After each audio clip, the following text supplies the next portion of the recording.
Hey, what's up, and welcome back to Life with Zoe and Jess. Today's topic is everything I say is out of love. I think some of the main problems in relationships come from misunderstandings, and maybe sometimes someone says something that sounds offensive, and it starts that whole "what you mean by that" or "what you trying to say," and it starts this big argument over a misunderstanding. I just have been through things in the past that I don't want to go through again. And so it made me implement this principle into our relationship of everything I say is out of love. Even if it sounds a little, maybe it doesn't sound the right way, you can correct me on how I word my sentences. But know that when I say something, I mean it out of love. I'm not never trying to attack you. You're not my enemy, because your life partner and the person you're going to spend your life with should everything they say should be out of love. So yeah, I feel like it just gets rid of a lot of those problems. And one thing I'll say that I've been in men's meetings before and talking about relationships and marriage and stuff like that.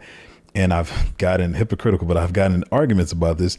And by telling people that we don't argue, like I think most of the times that we actually argue, we're in our friendship phase and our business phase, because we start as business partners, as we'll talk about. But as far as relationship wise, like we don't argue. I don't do the whole yelling and screaming at one another.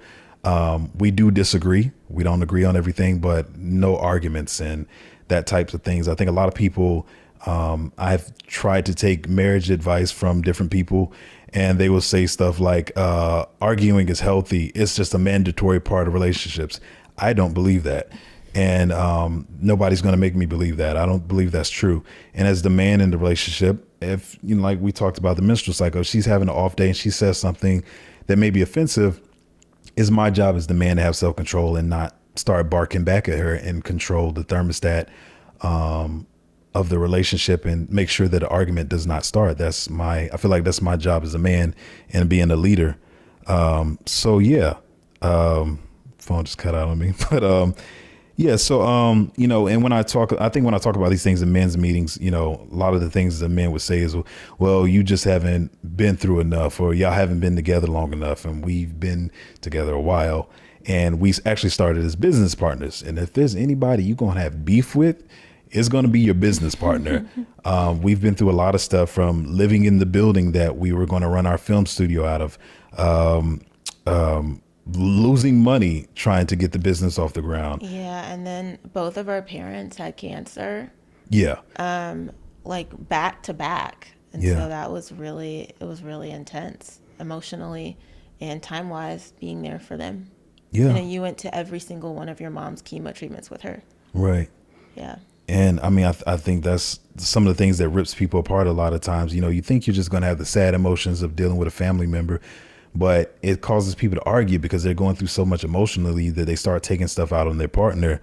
But yeah, I can list a number of things that we've been through, like career setbacks that I actually will talk about in another video that it's going to be pretty crazy when we talk about it. So I guess you guys will see that video.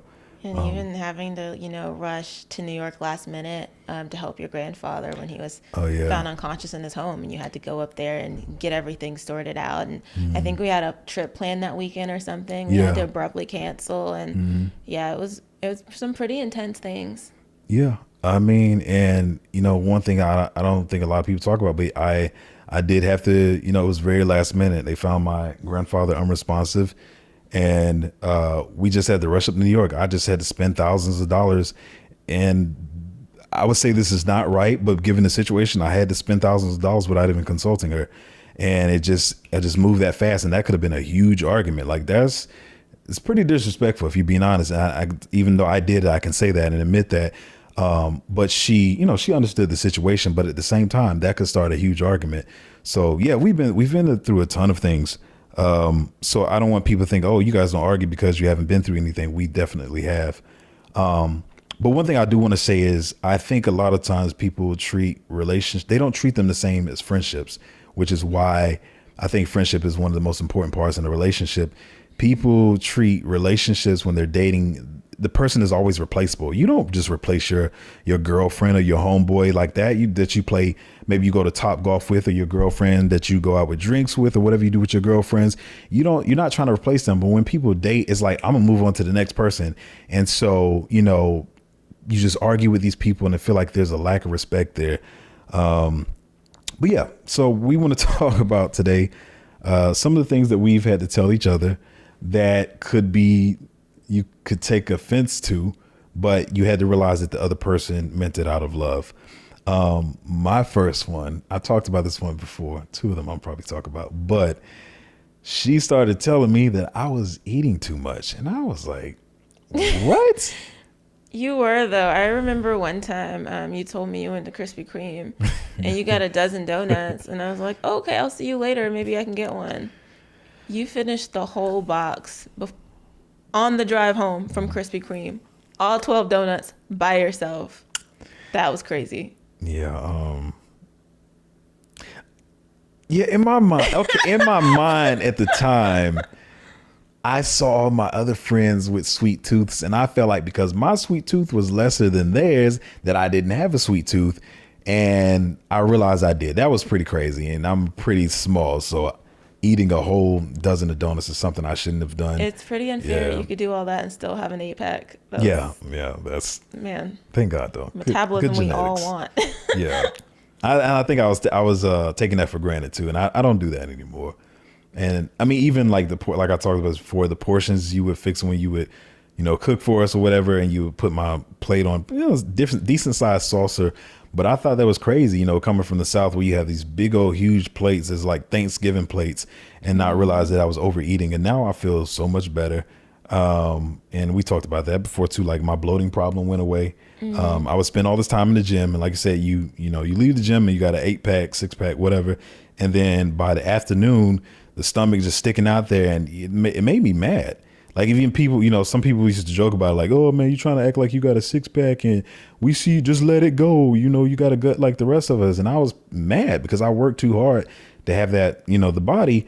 And then I realized like you were right. I was eating too much and causing bloat, too much sodium, all that kind of stuff. So, but she meant it out of love. I could have took offense to that. I'm like, what you trying to say about me or whatever, but you have to realize that she meant it out of love. Yeah. And, wanting you to be healthy.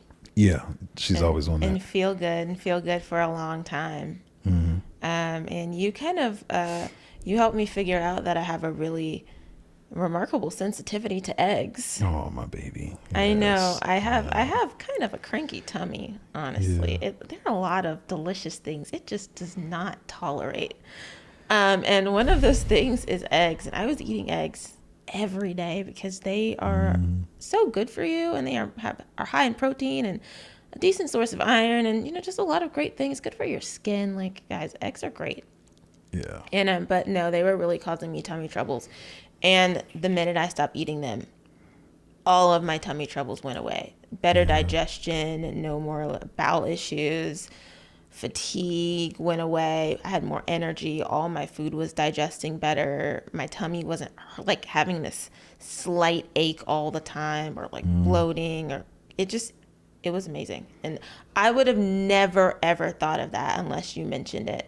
Yeah. Because I knew I couldn't eat milk and dairy and that kind of stuff. Yeah, because that was one of the last things we figured out. Yeah, but I didn't realize that the eggs were like also really bothering me a lot.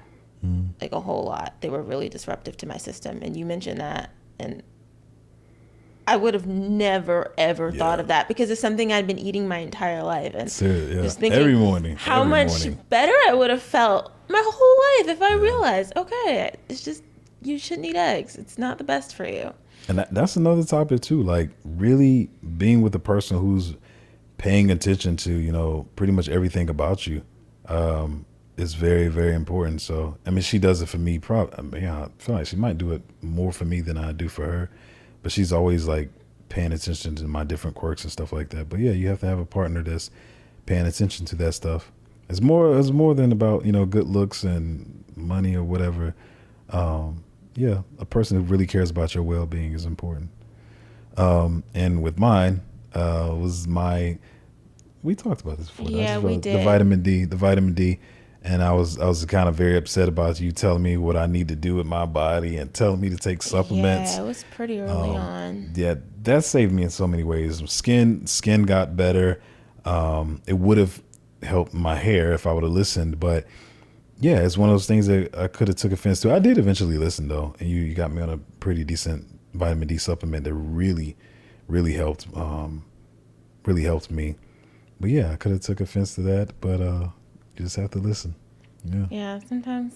Yeah, and I remember there was a period where my hairstylist moved to a different state, and he told me my hair was a little bit dry. Ooh, It yeah. was dry though. It was the fro was not fro. And her hair is so beautiful. Thank you. Y'all don't know, she's a little tomboy. Like, I think some of y'all have seen the workout videos, but yeah, she's kind of like a little tomboy. It was rough. I just like having someone to do my hair for me, and when you're in between stylists, it's hard. Yeah. But I made it through. And you sent me some really good products. You bought me this whole kit of like the shampoo and the moisturizer and the mousse and all the creams and stuff, and it was really cute. Yeah. Yeah. Natural is beautiful, so Yeah. Yeah. Another thing is, especially, that's definitely something she could have took offense to, because you started telling a woman about anything about her aesthetics, and if she doesn't realize, like I said, it's out of love, and it's not because you're saying, "Oh, you ugly," or "You messed up." It's just like, "Hey, I just want you to have healthier hair, and I don't want you to regret this later on in life." It was out of love. It had nothing, because I always say I love her at the core of who she is. It's not all about the physical, but I just wanted, better for her. The same way she wanted me to be healthy, I wanted her to be healthy. Mm-hmm. Another thing, this one is a big one, and I'll try not to talk too long about it, but one thing you helped me with, and you're still helping me with, is toxic humility. My mother is, an amazing person. She's very humble, very selfless. She's very sweet. Yeah, she's very sweet. And if you guys been following me a while, my first film was called Selfless True Happiness, and that came from my life, and following the footsteps of my mother, always helping people who are less fortunate and homeless.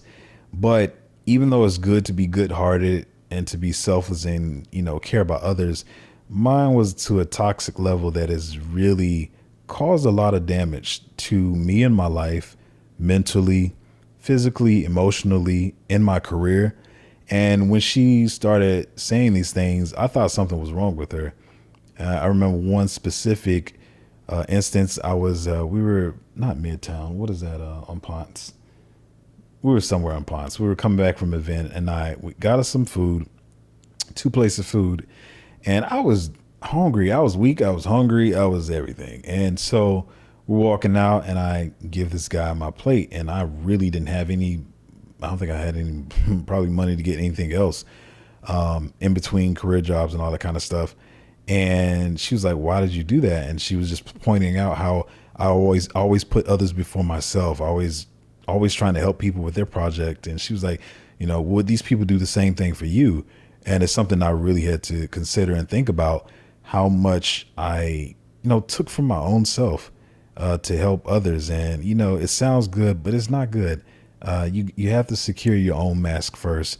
And I think as I took that advice, it's made the quality of my life better. I'm not always running to be Superman for people and I'll help you on this project and I'll do this and that. I just feel better mentally, more energy and all that kind of stuff. Yeah, you're not overburdening yourself with other people's problems and really taking them on, because you do deeply care about people, but we don't have the capacity to help every single person individually, and we want to. That was me. We want everybody to live a good life, but we can't make them live a good life. Right. Yeah. That I'm thinking of a number of ways that's helped me, but I don't know if I want to get into those. But yeah, it's just helped me, and realize that a lot of people, and another thing, people don't respect you when you do that. That was hard for me to really stomach, that when you do stuff like that, people think you see yourself as less, which makes them see you as less. And it made people, lose respect for me. And I feel like I said, it hurt me a lot in my professional career and how I networked with people. It was a lesson that I needed to learn.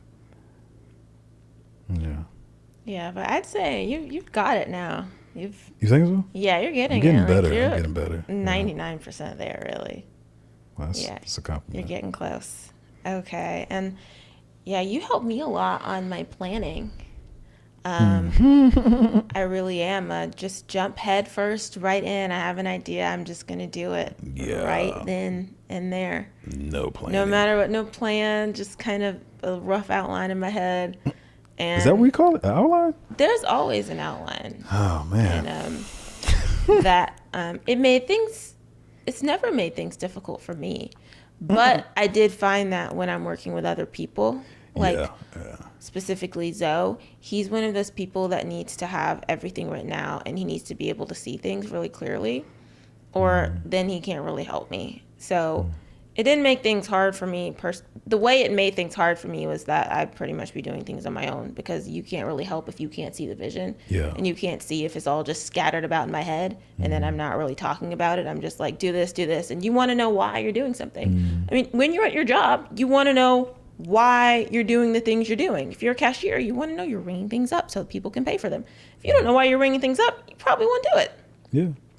So yeah, that kind of, but yeah, planning does make things way easier. When I plan, I can kind of fly through things. It feels like I'm cheating because I already know what's next. I already wrote it down. I feel like I'm like talking to myself in the future. It's pretty cool. It's a pretty cool concept, and I'm really loving it. It's produced a tremendous improvement in my life. Yeah. For sure. Because you're like Mrs. Optimistic, like you have the biggest plan in the world and just try to jump straight into it. But I will say in the same breath, you know, we talk about this a lot, that how different we are. You have also helped me with the not trying to plan so much all the way to, because you know, if you try to plan too much, you'll never be ready. As people say, sometimes you have to jump right in there. So I think we help balance each other out when it comes to that. I try not to overplan, and you have started planning. So it's just all about learning how to take your partner's strengths and learn from their strengths and help them with their weaknesses. And like I said, don't argue about it. Yeah. I think a lot of people want their partner to be the exact same as them, but that's not going to help. If y'all both quarterbacks, who's going to catch the ball? So yeah, you got to learn from your partner's weaknesses. That's true. And I remember feeling a little bit offended when you told me I didn't plan, because I was thinking, what do you mean I don't plan? I have 3 bullet points in my head. That's a plan. Yeah, I think that's probably one of the biggest examples of everything I say was out of love. Yeah, you were definitely offended. But like I said, you know, I'm not gonna start an argument about it. I knew you were definitely offended, and I needed to I don't want to say walking on thin ice, but I knew it was a touchy subject, but I knew I meant it out of love, and I just wanted to see you flourish and just be more efficient with your time and your resources. Yeah, it was out of love. You wanted me to get the most I can out of the life that I have here and my time on earth right now. So yeah, sure. This one definitely. I got a couple I'm gonna just throw all in together, but and try not to get emotional. But this one people could definitely take offense to because it's aesthetics. And without getting emotional, once I realized that she was correct about this, I did become a little depressed, and I felt like I wasted, 15 years being an actor. And so the thing she told me was, I used to have like these little baby moles all over my face. They were like freckles, I guess you would call them, or whatever. And long story short, it was this period in my acting career where I would, this is actually a whole nother video I was going to talk about, but whatever. In my acting career, where I would go into the audition room and like just smash auditions, and from dramas, and have the whole room crying. And if you've acted or you've been around, usually when you're in the casting room, I don't want to say they're trained not to show emotion, but they just got to get through the actors and keep it moving. And it would be times where I would just have the whole room just in tears. You're like really enveloped in the scene. And, I talk about this all the times. Making water come out your eyes is, to me, as an actor, is nothing. But when you can really feel that raw emotion, that this person is really feeling it, the emotions, it just means so much more.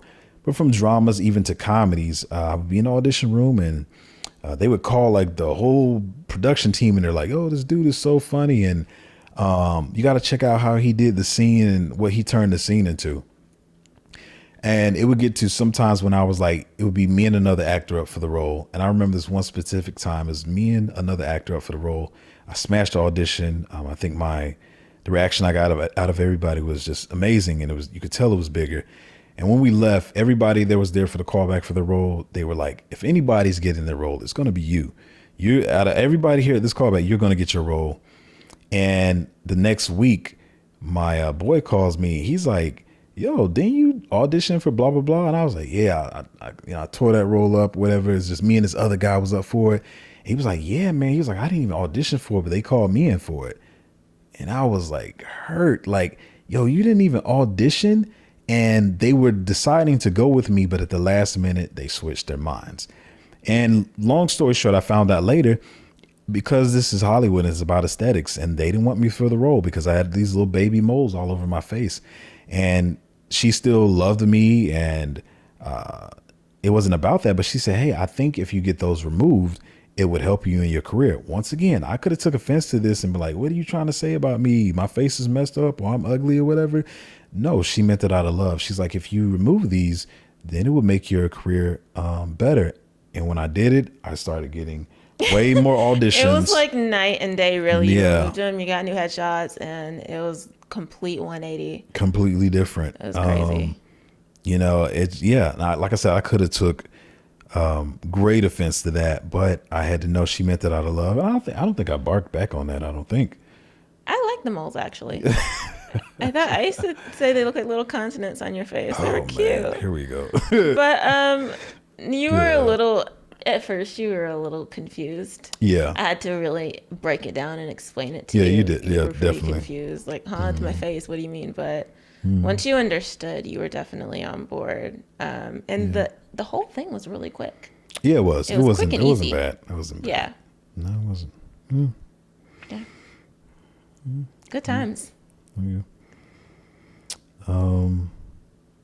Yeah, I think that's all I got to say about that one. Yeah, and then your height. Oh yeah, that was a weird one. So in addition to the moles, that's another thing she told me was, she was like, just change your height on your resume by 1 inch. And I was like, that doesn't make any sense. Increase it by 1 inch. Yeah, we'll increase it by 1 Yes. inch. And so, man, this is a whole nother video. I thought I was gonna talk about this later, but yeah, We can talk about it. same thing. Did that on my resume. Audition requests went up. Just changing my height by 1 inch. Another thing I fought for the longest. I used to love my wavy hair. You know how you got brush your hair and you got the waves or whatever. But I kept seeing on different casting calls like trendy hair. And it was like I feel like I knew what that meant, but I'm like I don't know. But then she, told me, oh, change the way you get your hair cut, go to the barber. That one was hard. Oh, man. God. I'm sorry. Okay. That one was hard. It took years. Was it years? It took years. Man. It took years because you were really stuck on the same haircut you'd had since you were 3 years old. Oh, man. And you wore it your whole life. And you were really attached to the haircut. You had the same haircut Kobe had. All that stuff. So to work for Kobe, it was good for you. Okay, whatever. Yeah. Yeah, but no, and even the first time you got your first slightly different haircut, it was like only slightly, like a half inch more hair, and you were like freaking out. And then you slowly got more relaxed about it and a little bit more experimental, slightly more. But yeah, and it changed. It did change. Got more auditions and I booked more roles too. And it made you closer to your fake height. Yeah,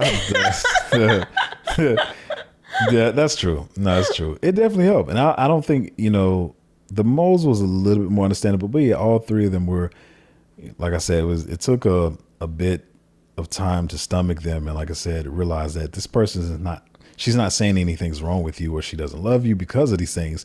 She's really saying it out of love because she wanted to see my career go in a better direction. So, yeah. Yeah, and you thank her for that. You look great, by the way. Thank you. Looks good on you. I mean, yeah. Thank you very much. And you've definitely helped me communicate better. Oh, wow. Because I used to keep everything on the inside of my head and in my journals. Yeah. Because I came from a household of really very wonderfully providing and loving parents in their own special way that I didn't always understand.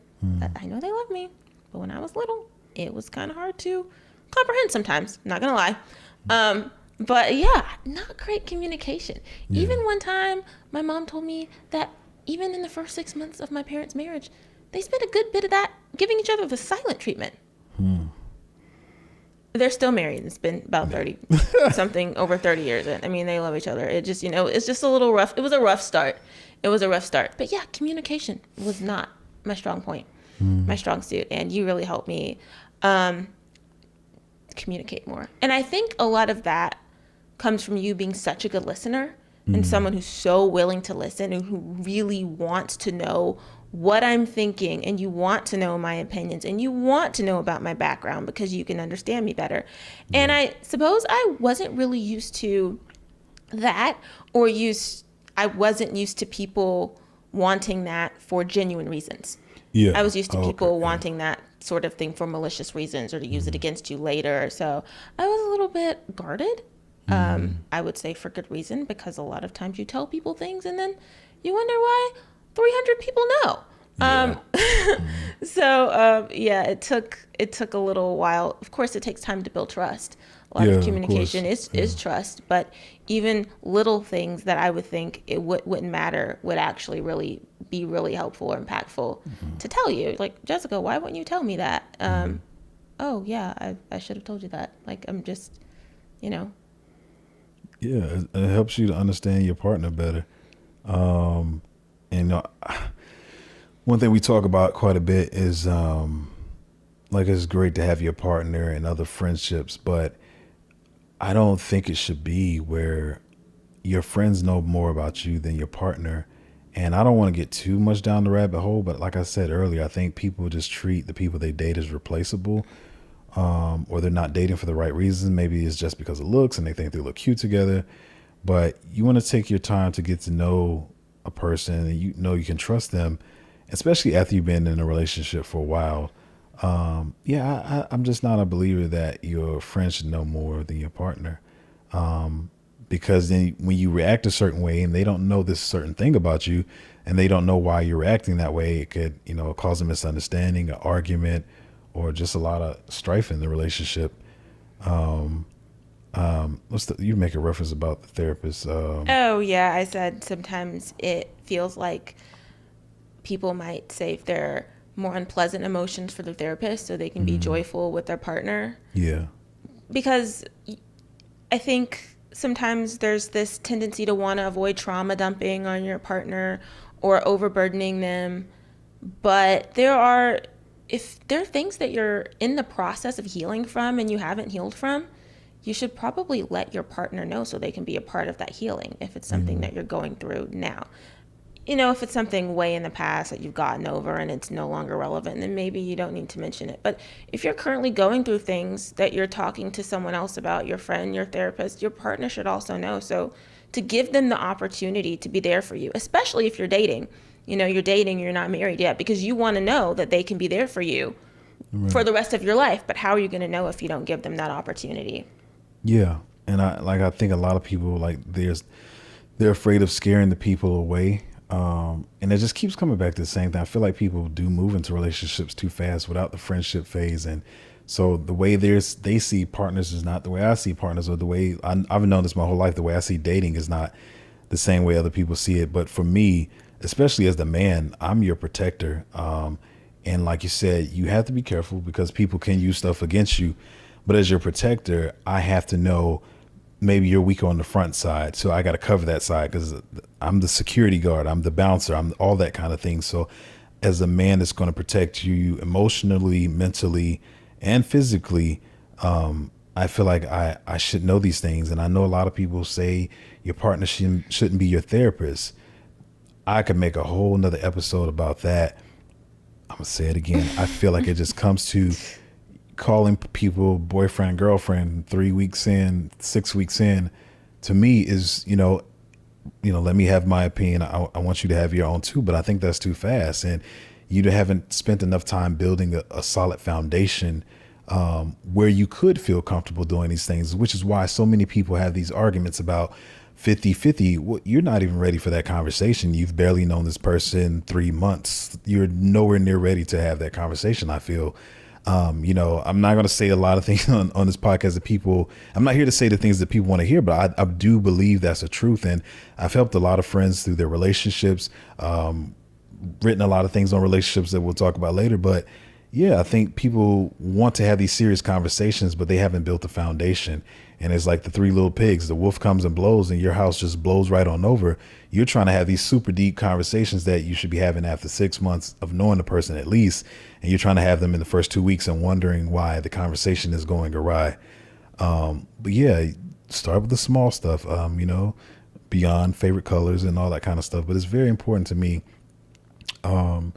that she understands me fully and we communicate these things. I come from a household that communicates everything. Like my mother is a talker. Y'all see I'm a talker. But so yeah, we can't come from two different backgrounds. My family probably over communicates and so I think it's very important. I want to know everything that I can about her in order to provide the best care for her that I can. And communication does make things easier and it makes things better. It always, always, always makes things easier. Yeah. Always. And you should never feel afraid or nervous, to communicate with your partner. You should always feel safe. Your partner should feel like the safest person in the world you can communicate with about whatever's going on in your life. Because you know that they're going to, whatever it is, whether it's a good thing or bad thing, they're going to be there to support you or help you fix a problem or whatever the situation may be. Yeah. And I think a lot of people are afraid to talk about some things. One thing I've learned in my time is that usually being afraid to talk about the thing, the longer you take to talk about the thing, the bigger the problem becomes. You may feel like, no, but they're going to be upset about it. It's going to start an argument. But some things, if you plan on staying with that person, they're eventually going to come out. And so it's like I said, most of the times, the sooner the better. You want to talk about these things early and often, as we like to say. And, as older people say, nip it in the bud. Just go ahead and take care of it. Yeah, That's true. I think there's so much more we could talk about, but I think I'll leave it there for today. I think those are important things to consider. But yeah, everything I say is out of love. And like I said in the beginning, it doesn't mean you abuse the rule and just say whatever you want to say in whatever tone you want to say it in. That's not what that means. Make sure the tone you say it is correct. And I keep going back to the menstrual video that everybody thinks is just about bleeding, guys. Actually, I had two guys that reached out to me and they were like, man, they were like, I should have watched that video a little bit earlier. And I wouldn't have had problems this week or the week before. It teaches you how to care for your lady. I'll keep pointing back to that video, but I think a lot of people are missing the mark on that video, but it's a great video. But yeah. Yeah. I agree with everything you just said. Everything we say is out of love. We think a lot before we come with any constructive criticism. There's a lot of thought involved. It's not just, ooh, thought popped into my head. No, there's a deliberation process inside the brain before we decide if this is something that we should actually bring to our partner. Right. Nothing's ever just that spontaneous. Yeah, and like you said, you got to pick your battles. And as we said in the other video, I just feel like, if you get to the point where you're arguing, it's just, I just don't think it should reach there. And I know this is something we're going to have to talk about a lot, but yeah, make sure you're thinking about the things you want to say first. Don't say, because I'm feeling it in the moment. It's not good to say stuff when you're really emotional, as it is, whether that's sad or super angry. You want to make sure you center yourself before you bring it to your partner, so it doesn't feel like you're throwing haymakers at them. Deliberate before you say something. Make sure you're saying it in love. Make sure you're saying it in the right tone, which one of the things I try to practice a lot. I think I'm decent at it. No, you're really good. Yeah. I think so. You have a soothing voice as well, so that helps. Why, thank you. But in my mind, my brain wants to go longer, but I don't think it's a need to. I think those are some things to think about, and some things that we've told each other that could have been taken in an offensive way. And maybe you can think about some of the things your partner has said to you that may seem offensive, but you got to think about, man, this man really loves me, or this woman really loves me.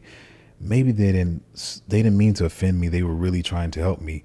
And making sure going forward in the future, when you talk to your partner, that you're saying everything out of love, not to get back at them, not to be right. I talk about that all the time. So many people, I think it's very immature when your goal is to be right in a conversation or an argument or a disagreement. It's about coming to a common agreement for what's better for the relationship, the household, or however you see it. It is not about being right. Your partner is not your opponent. They are not on the opposite team. You guys are playing on the same team. And so the goal should be to come together with a game plan that's going to help the betterment of the entire team. So, yeah. Yeah. Love is the most powerful force in the world. So when you move with love in your heart, great things come to you. Yeah. Love and intention and wisdom. Yes. So I think that wraps it up for Everything I Say is Out of Love. Hopefully you guys enjoyed this episode and got something out of it and can use and implement it in your own lives. And I wish you guys all success in your dating, in your relationships and love lives and marriages and all that great stuff. And we'll see you next time.